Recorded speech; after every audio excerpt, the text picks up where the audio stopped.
Cette histoire n'est que pure injustice. Elle concerne le petit George, un jeune adolescent frêle et timide dont le seul crime semble être la couleur de sa peau. Dans une Amérique déchirée par l'apartheid, et son exécution ratée est considérée comme l'une des plus terribles que le pays ait jamais connues. Il est le plus jeune condamné à mort des États-Unis du XXe siècle.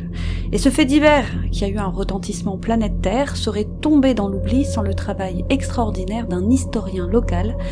Je vous propose aujourd'hui de la découvrir. Aujourd'hui, la triste histoire de George Junius Stinney.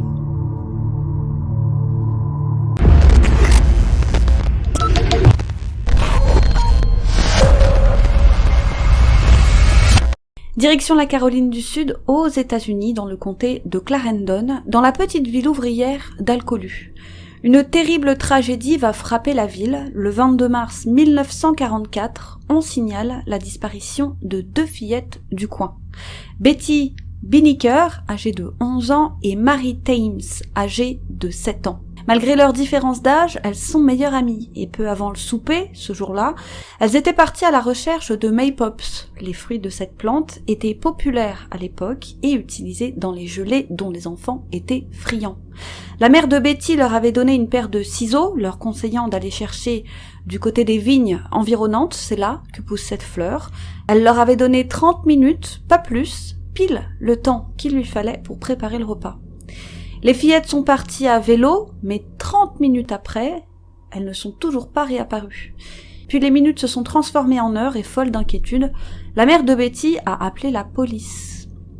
Un élan de solidarité va se former à travers toute la ville. Les habitants viennent en nombre prêter main forte aux forces de l'ordre pour tenter de retrouver les fillettes. La nuit va passer, l'attente est insoutenable pour les proches, mais le lendemain, le 23 mars, la nouvelle tombe. Les corps sans vie de Betty et Mary sont retrouvés dans un fossé derrière l'église baptiste de Green Hill. Leurs crânes ont littéralement été fracassés. Et la position des fillettes étonne. C'est comme si elles avaient été déposées là. Elles sont côte à côte sur le dos, et sur la poitrine de Betty, il y avait la roue cassée de son vélo. Les vélos et le ciseau ont été retrouvés non loin de là. L'autopsie révèle toute l'horreur de ce qu'il s'est passé. Elles ont subi un traumatisme contondant au niveau du crâne et du visage. Selon le docteur, l'objet utilisé avait probablement la taille et la forme d'un marteau. Il n'y avait aucune preuve d'agression sexuelle. Les hymens des 2 jeunes filles étaient intacts, bien que les organes génitaux de Betty, la plus âgée, présentaient des traces suspectes, de petits hématomes ici et là. La sauvagerie du crime va entraîner une chasse à l'homme de grande ampleur. Il faut savoir que les corps ont été retrouvés du côté afro-américain de la ville d'Alcolu. La ville était à cette époque séparée en 2 parties par la voie de chemin de fer qui la traversait, d'un côté les quartiers blancs et de l'autre les quartiers noirs. C'était une situation typique à une époque où régnait l'apartheid. Chacune des 2 parties avait son église, son école, les interactions entre les habitants des 2 quartiers étaient de ce fait limitées, mais tous semblaient cohabiter sans encombre. D'ailleurs, durant les recherches, c'était tous les habitants de la ville qui y avaient participé, et ce, peu importe leur quartier d'origine.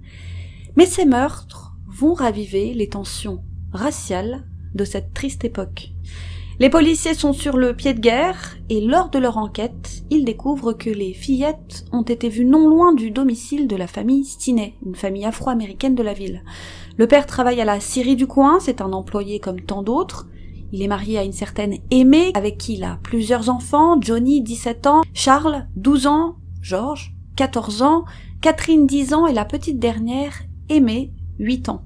Et Betty et Mary, les 2 petites victimes, avaient, en passant près de chez les Stinney, croisé la route de la petite Aimée et de George. Elle leur avait demandé où trouver des maypops, qui sont en quelque sorte les passiflores présentes dans la région. Et alors que les policiers n'ont aucun début de piste et aucun suspect à se mettre sous la dent, ils décident d'arrêter 2 des fils de la famille Stinney, George, 14 ans, et Johnny, 17 ans. Le shérif Newman déclara plus tard, je cite, « On m'a dit que George Stinney avait tué les filles et je suis allé l'arrêter. » Alors qui est ce « on » Ça, personne ne le saura jamais. Et pourquoi ne pas avoir arrêté Charles, après tout, le dernier garçon de la famille? Mystère. Il n'y a pas vraiment de logique. Les officiers ne se posent pas plus de questions que ça et embarquent les deux frères au poste pour les interroger. Ils sont alors mineurs et les parents ne sont pas informés de l'arrestation de leurs deux fils, ce qui est pourtant strictement interdit même à l'époque. Dès lors que vous étiez mineur, vos tuteurs devaient être prévenus et vous deviez être accompagné d'un adulte, parent ou avocat lors des interrogatoires. C'est le b.a.-ba, même en 1944. Johnny le plus grand ne se laisse pas démonter, il n'a rien à voir avec cette sordide boucherie et le fait savoir. Il ne lâche rien, mais George, c'est une autre histoire, il n'a que 14 ans, il est impressionné forcément par la situation, alors il bafouille. Ne comprenant pas ce qui lui arrive, il est impressionné par ses officiers, au comportement dur et menaçant, il est tel un animal apeuré, et les policiers voient en lui un coupable idéal. Comme il a croisé la route des fillettes, c'est sûrement lui. Et comme on l'a dit au shérif, pourtant sa petite sœur était avec lui à l'heure précise du crime, mais décision est prise de garder George sous les verrous. Et pourtant le jeune George n'a rien d'un criminel. Son seul crime à ce moment, c'est la couleur de sa peau. Nous sommes alors en pleine Seconde Guerre mondiale, dans une Amérique profondément marquée par la ségrégation raciale. George est pourtant natif d'Alcolu, il est donc du coin, et même s'il est entouré de blancs, comme le disent certaines sources sur le sujet, George était un jeune homme respectueux, timide, il n'avait qu'une seule envie, se faire des amis, et ce peu importe leur couleur de peau. C'est le shérif Newman qui est donc en charge de l'affaire et qui s'occupe de l'interrogatoire du jeune George, et ce qu'il veut, ce sont des aveux. Johnny, libéré, a entre-temps prévenu ses parents qui se sont précipités au poste, mais ils ont eu l'interdiction de voir leur fils. Et les conditions de rétention de George sont très dures. Il sera interrogé pendant des heures, alors forcément, au bout d'un moment, le jeune garçon veut aller aux toilettes. Mais le shérif le lui interdit. Il n'a qu'à se faire pipi dessus, ce qu'il ne tardera pas à faire. Et il est affamé. George est littéralement mort de faim. Et c'est ce moyen de chantage qui va être utilisé. S'il avoue tout, on lui donnera à manger. Pourtant, aucune preuve matérielle ne le relie au meurtre, strictement aucune, aucun témoin, il ne connaissait même pas les fillettes, aucune trace de sang suspecte, pas même le début d'une toute petite piste. C'est comme s'il était au mauvais endroit, au mauvais moment. Mais Newman a l'intime conviction que ce jeune homme est responsable des meurtres. Et puis il veut un coupable, et ce sera lui. Point. Et George a faim et il a soif. Alors pour pouvoir manger, il passe aux aveux. George a avoué avoir utilisé un morceau de métal du chemin de fer ressemblant à une sorte de pied de biche. Les policiers diront que c'est lui qui les a conduits à l'arme du crime d'ailleurs que personne ne verra jamais. Elle ne sera même pas présentée plus tard lors du procès.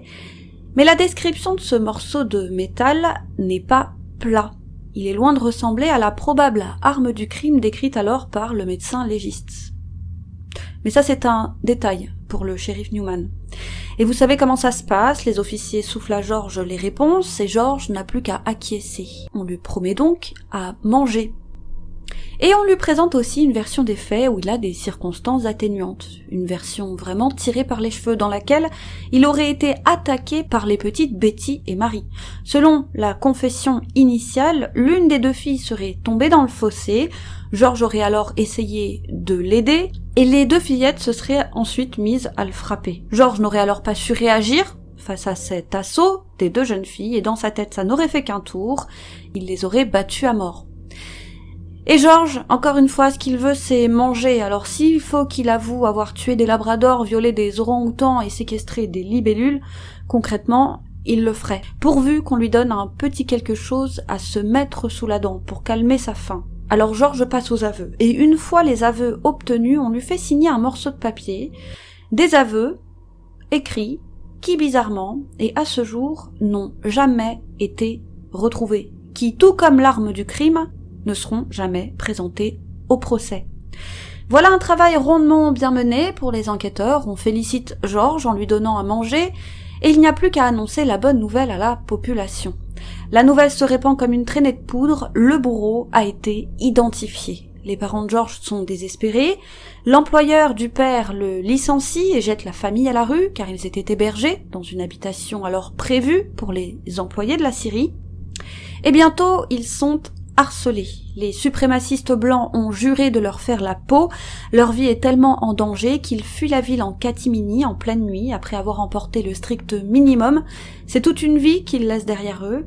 Et plus encore, les Stinney doivent la mort dans l'âme laisser leur fils entre les mains du système. Et cachés comme des rats, ils tentent malgré tout de frapper à toutes les portes pour tenter de faire libérer leur fils. Et à ce stade, ils n'ont toujours pas eu le droit de rendre visite à leur fils. George est livré à lui-même. Des associations vont leur tendre la main, mais en vain, que faire contre des aveux signés et une justice qui agit comme un rouleau compresseur lancé à vive allure. George est en détention en attendant son procès, tout est planifié à l'avance. À l'époque, la plupart des Afro-Américains du pays n'avaient pas le droit de vote. De ce fait, il leur était interdit d'être jurés. Alors le jury est composé exclusivement de blancs de la ville d'Alcolu, qui ont pu lire partout dans les journaux cette affaire, l'horreur qui est arrivée aux fillettes, et les aveux du jeune George, alors dépeint comme un monstre né. On précipite la date du procès qui aura lieu seulement 1 mois après le drame, le 24 avril 1944. La justice aura rarement été aussi rapide. Tout ce temps, George n'est toujours pas autorisé à avoir de visite, il croupit en prison, et le procès ne durera qu'une poignée d'heures, commençant à 12h30 et se terminant le même jour à 17h30. Et à cette époque, les personnes de couleur n'avaient pas le droit d'assister au procès. Il n'y aura donc aucun membre de la famille de George lors de l'audience, et la salle est remplie. Cette affaire a fait la une de tous les médias, une foule hostile s'est déplacée à la cour, on compte alors plus de 1000 personnes éparpillées dans la salle et aux alentours du tribunal. Lorsque George arrive, il traverse la foule, il est insulté et reçoit même des crachats de toutes parts. Et c'est alors le début d'une grande mascarade. Et le pauvre George a l'air de ce qu'il est, un enfant. Il fait 3 têtes de moins que tous les hommes qui l'entourent. C'est un véritable simulacre de procès équitable qui a lieu. On est tellement sûr de rien dans cette affaire que l'accusation va présenter 2 versions des faits. Après tout, il y en a bien une qui va satisfaire les jurés. La première est celle que vous connaissez déjà. Elle est étayée par les aveux signés de George, qui encore une fois ne sont pas présentés. On pense aujourd'hui que ces aveux en fait n'ont jamais existé. Et puis il y a l'autre version. Dans cette version, les avocats de la défense présentent George comme un prédateur très organisé qui aurait prémédité son acte. Il aurait suivi les 2 jeunes filles, aurait attendu d'être à l'abri des regards et les aurait tuées, dans le but de profiter sexuellement de la plus grande. Et vous savez combien de temps il va falloir aux jurés pour se prononcer ? 10 minutes. Seulement 10 petites minutes pour condamner à mort le jeune George, qui paye très cher son âge. Puisqu'il encourt la peine de mort aux États-Unis, dès l'âge de 14 ans, à cette époque, vous étiez condamnable à mort. Et 10 minutes, c'est presque le même temps qu'il faudra au bourreau pour tuer George, qui mourra dans une rare et lente agonie, mais ça on y reviendra plus tard. Triste hasard du calendrier, encore une fois, George était au mauvais endroit, au mauvais moment, et à un an près il aurait pu s'en tirer.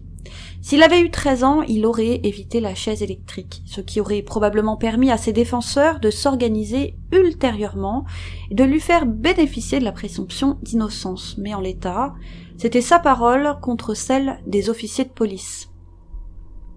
Alors on aurait pu attendre de l'avocat de George, un certain Charles Plowden, qu'il fasse appel de la décision. Mais non, cet avocat lui a été commis d'office. C'est à l'origine un avocat fiscaliste qui n'a rien à voir avec le droit pénal, et il se moquait clairement des droits de son client. Il n'a même pas cherché à faire témoigner qui que ce soit à la barre qui aurait pu aider la cause de George, comme par exemple sa petite sœur aimée de 8 ans qui encore à ce jour maintient qu'elle était avec son frère toute la journée et qu'elle n'avait de cesse à cette époque de le suivre comme son ombre à longueur de temps. C'était celui de la fratrie avec qui elle était le plus proche. Non, l'avocat n'a fait que le strict minimum, il n'est pas monté au créneau concernant les aveux écrits inexistants du jeune garçon, concernant aussi l'arme du crime, aux abonnés absents, il n'a même pas contesté les témoignages des 3 policiers à la barre concernant les aveux de George. En réalité, ce Charles Plowden, à cette même époque, faisait campagne, et oui, il était en lice pour une élection à un bureau local, Alors il y a fort à parier qu'il ne voulait pas froisser l'opinion publique pour ne perdre aucun électeur. Et comme la plupart des Afro-Américains du sud de l'État n'avaient pas le droit de vote, il n'avait rien à espérer de la part de cette frange de la population. Il n'a pas fait de contre-interrogatoire lorsque 2 médecins ont été appelés à la barre pour parler des ecchymoses de Betty, ni même lorsque le révérend Francis Batson a parlé de la découverte des corps.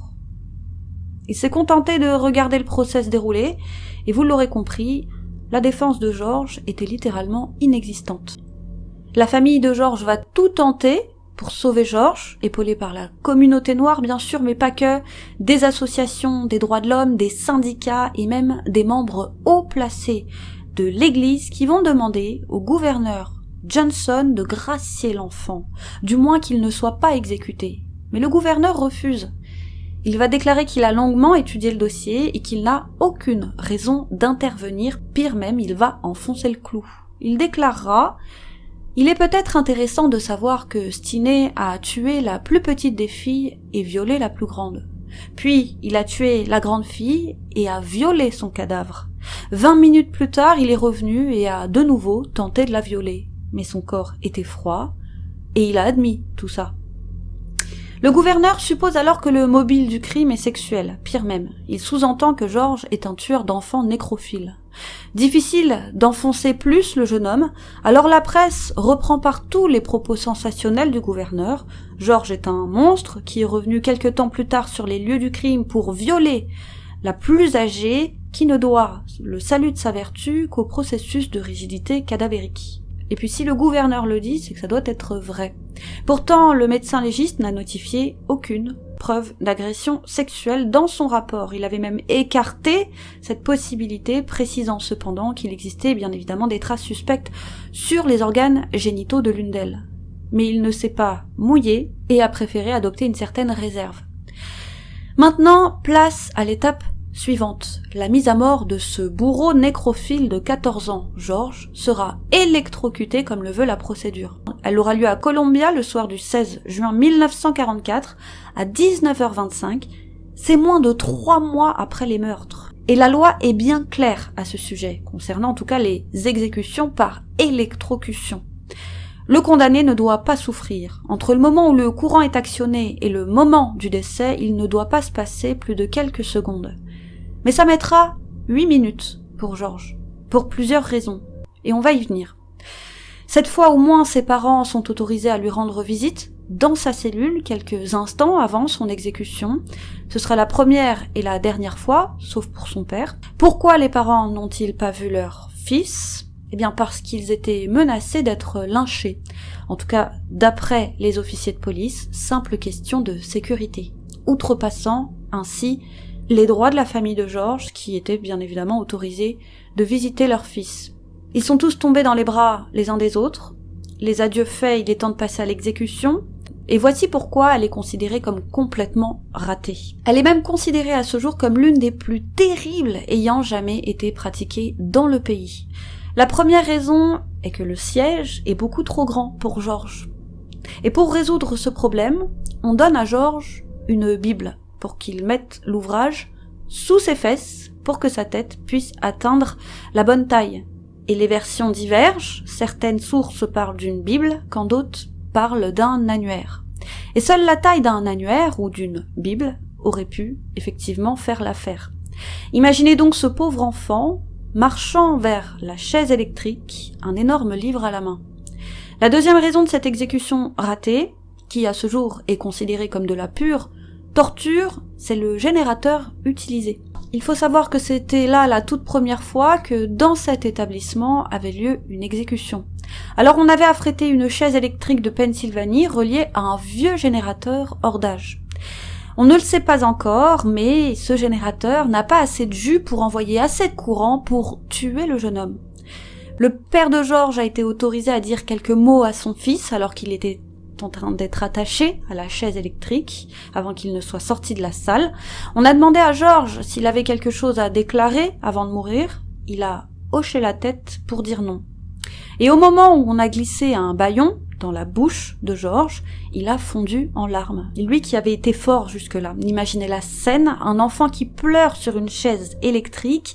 C'était si insupportable à voir que les officiers ont décidé de lui placer une sorte de sac sur la tête, faisant office de masque, pour ne pas voir son visage, ni ses yeux, emplis de larmes, qui les regardaient. Un sac opaque pour régler le problème. Et tout est indigne, le visage entravé, une bible ou un annuaire sous les fesses. Et comme je vous le disais, le générateur est vieux, alors sans surprise, lorsque le bourreau active le courant, il n'y a pas assez de jus pour tuer le jeune garçon. Georges reçoit de terribles doses de courant et son masque glisse. Alors le bourreau arrête la machine et replace le masque. Les spectateurs, puisque quelques spectateurs avaient été autorisés à voir la scène, ils témoigneront avoir vu de la bave couler de la bouche du jeune garçon, horrifié et le visage empli de larmes au moment où le masque a glissé. Et rebelote, on réenclenche la machine, mais Georges ne meurt pas. Il ne peut que hurler de douleur, ses cris sont interminables, imaginez 8 minutes passées, je vous mets au défi de lancer un chronomètre de 8 minutes, et donc au lieu de quelques secondes, ce sont plusieurs minutes qui vont passer, la décharge n'en reste pas moins puissante, il reçoit sans discontinuer pas moins de 2400 volts, le pauvre enfant est en train de griller à petit feu.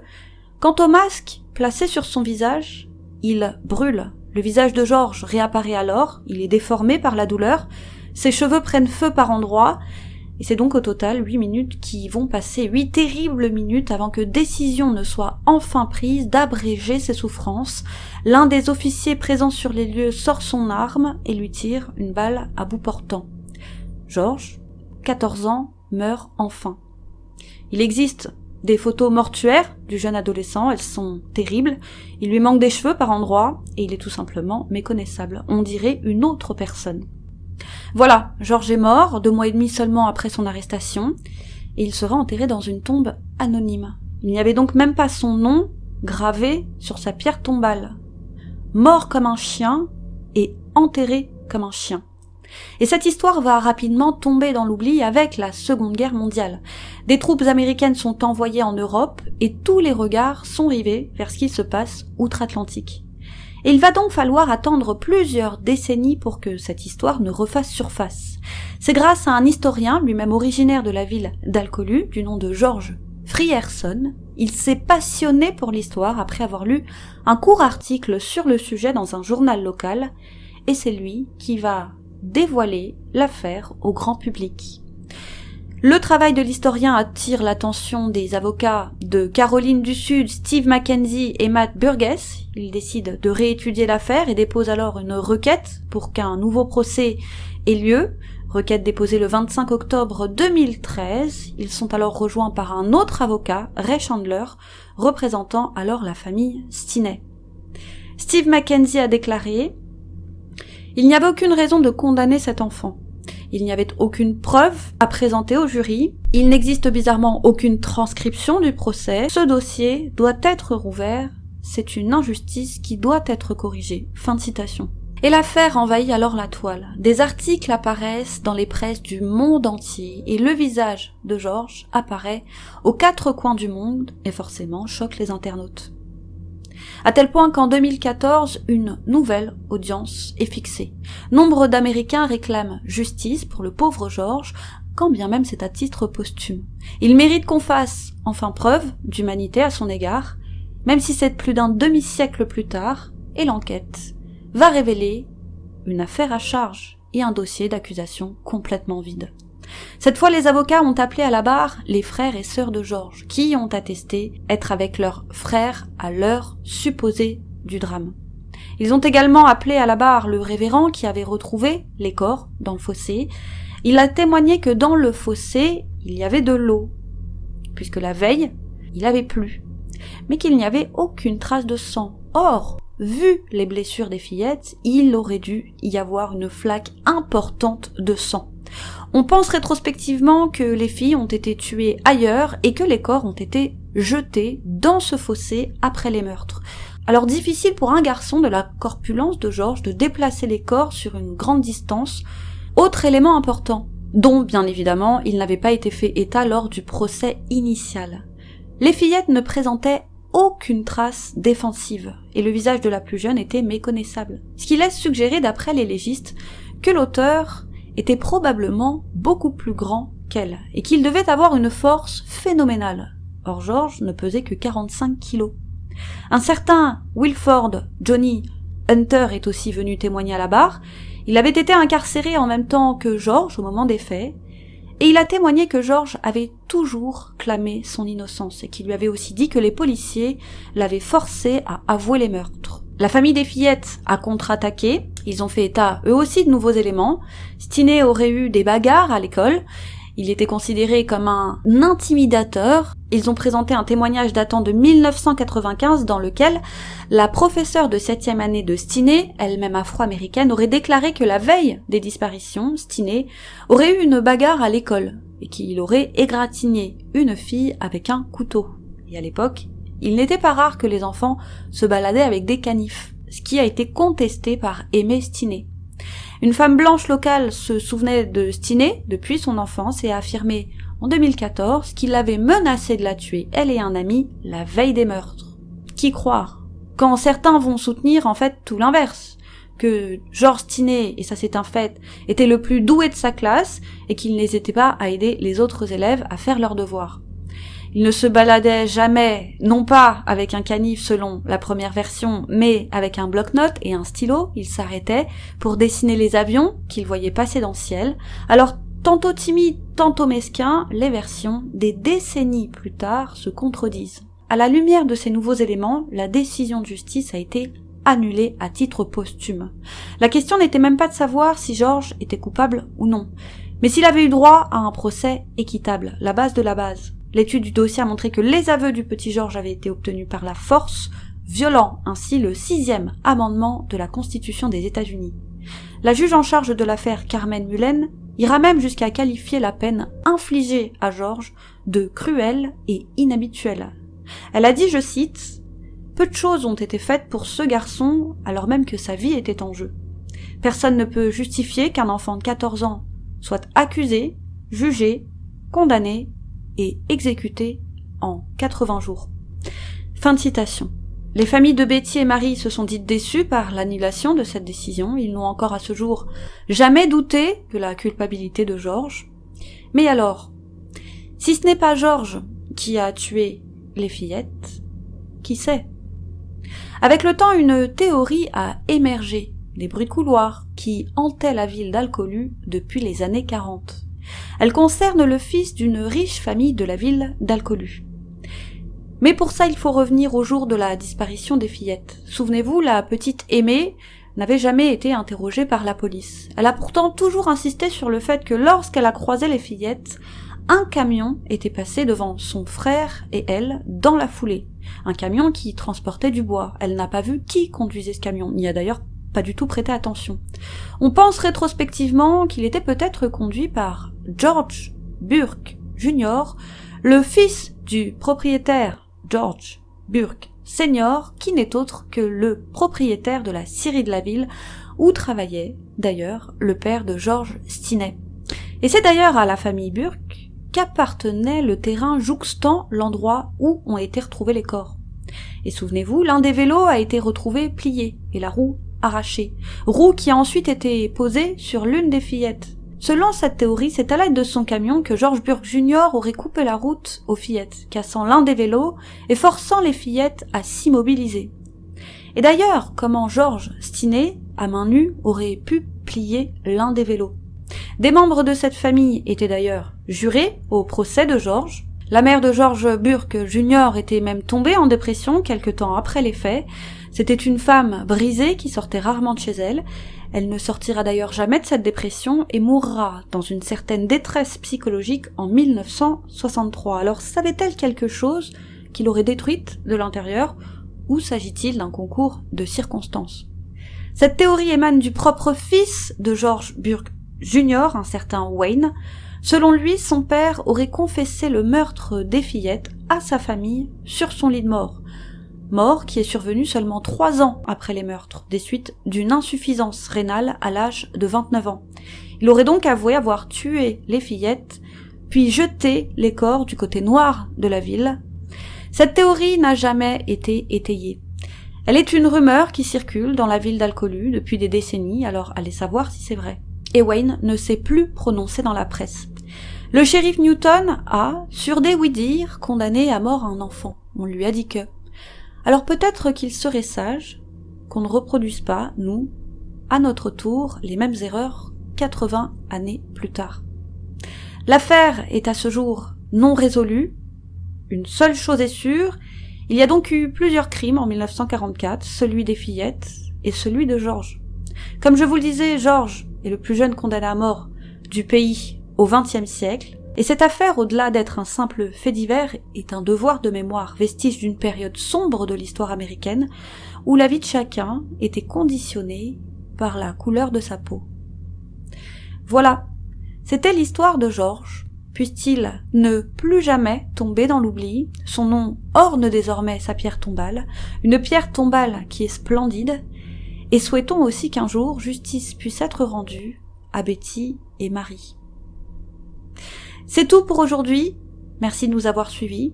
N'hésitez pas à nous rejoindre sur notre Instagram les YouCrime Sisters, à partager cette vidéo sur vos réseaux sociaux si elle vous a plu, à la liker pour améliorer son référencement et à la commenter dans le respect bien évidemment de tous. Quant à moi, je vous dis à très vite sur YouCrime pour une autre triste histoire.